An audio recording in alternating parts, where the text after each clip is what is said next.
Thank you. Thank you, Excellency.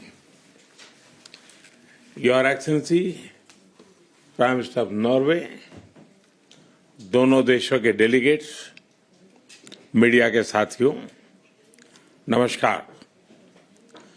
Norway की यात्रा करके मुझे बहुत खुशी हो रही है। यह देश नेचर और ह्यूमन प्रोग्रेस के बीच हार्मनी का एक सुंदर उदाहरण है। सबसे पहले मैं प्रधानमंत्री जी का इस आत्मीयता भरे स्वागत के लिए हृदय से आभार व्यक्त करता हूं और कल नॉर्वे के कॉन्स्टिट्यूशन डे के महत्वपूर्ण अवसर पर मैं विश्व के सबसे बड़े लोकतंत्र की ओर से नॉर्वे जैसे सुदृढ़ और जीवंत लोकतंत्र की यहां की जनता को हार्दिक शुभकामनाएं देता हूं। मैं पिछले वर्ष नॉर्वे आने वाला था, लेकिन पहलगाम में हुए आतंकी हमले के कारण वह यात्रा स्थगित करनी पड़ी।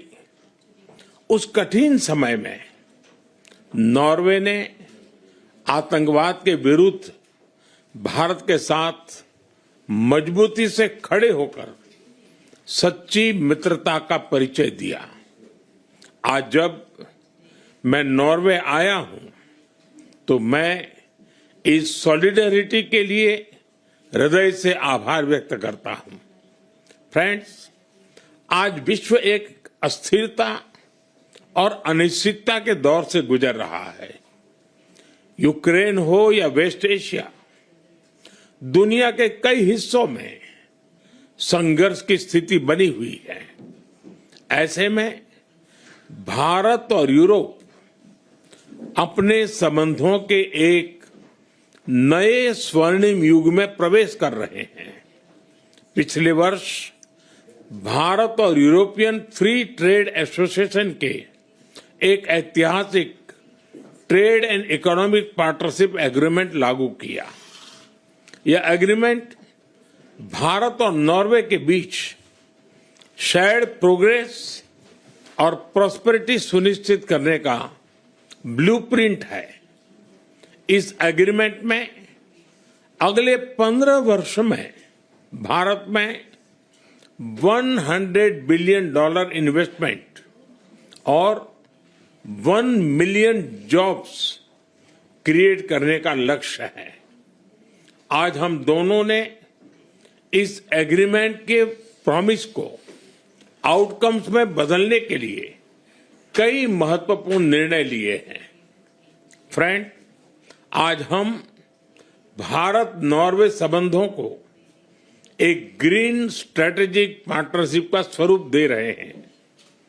इस स्ट्रेटेजिक पार्टनरशिप से क्लीन एनर्जी से लेकर क्लाइमेट रेजिलियंस, ब्लू इकोनॉमी, उससे लेकर के ग्रीन शिपिंग, हर क्षेत्र में भारत की स्केल, स्पीड और टैलेंट को नॉर्वे की टेक्नोलॉजी और कैपिटल के साथ जोड़कर हमारी कंपनीज ग्लोबल सॉल्यूशंस डेवलप करेगी।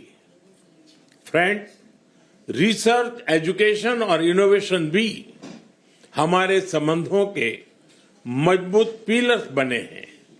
आज हमने सस्टेनेबिलिटी, ओशन एनर्जी, जियोलॉजी और हेल्थ जैसे क्षेत्रों में रिसर्च कोऑपरेशन बढ़ाने पर सहमति बनाई।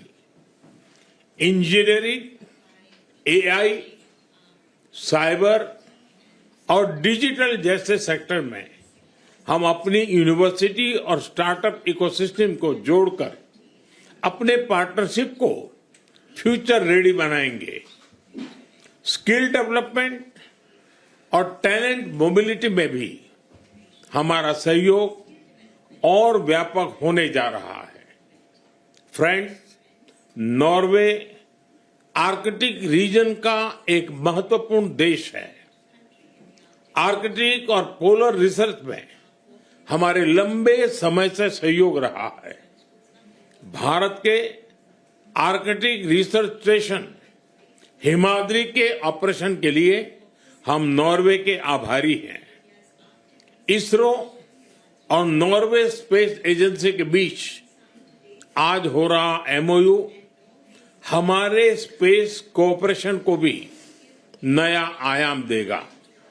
इन सभी क्षेत्रों में गहरे सहयोग से हमारे साइंटिस्ट क्लाइमेट चेंज को समझने, फ्रेजाइल इकोसिस्टम को प्रोटेक्ट करने और ह्यूमन फ्यूचर को सिक्योर करने में योगदान देंगे। फ्रेंड्स, भारत और नॉर्वे की ग्रीन स्ट्रेटेजिक पार्टनरशिप पूरे विश्व के लिए लाभदायक होगा। हमें बहुत खुशी है कि नॉर्वे आज इंडो पैसिफिक ओशन इनिशिएटिव से जुड़ रहा है। दो बड़े मैरीटाइम देश होने के नाते हम साथ मिलकर मरीन इकोनॉमी, मैरीटाइम सिक्योरिटी और कैपेसिटी बिल्डिंग में सहयोग को मजबूत करेंगे।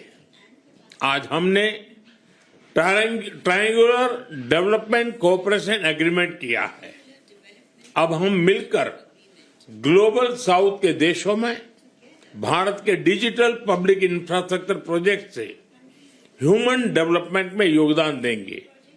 फ्रेंड्स, भारत और नॉर्वे दोनों रूल्स बेस्ड ऑर्डर, डायलॉग और डिप्लोमेसी में विश्वास रखते हैं। हम एकमत है कि मिलिट्री कॉन्फ्लिक्ट से किसी भी मुद्दे का समाधान नहीं निकल सकता। यूक्रेन हो या पश्चिमी एशिया, हम संघर्ष की शीघ्र समाप्ति और शांति के हर प्रयास के समर्थन करते हैं और समर्थन करते रहेंगे। हम इस बात पर भी एकमत है कि बढ़ते हुए ग्लोबल चैलेंजेस के समाधान के लिए ग्लोबल इंस्टीट्यूशंस का रिफॉर्म अनिवार्य है और टेररिज्म के हर रूप को जड़ से समाप्त करना हमारी साझी प्रतिबद्धता है। एक्सेलेंसी, आर्कटिक से आउटर स्पेस तक, ग्रीन शिपिंग से ब्लू इकोनॉमी तक, एनर्जी सिक्योरिटी से लेकर फूड सिक्योरिटी तक हमारा सहयोग नए फ्रंटियर्स को छू रहा है।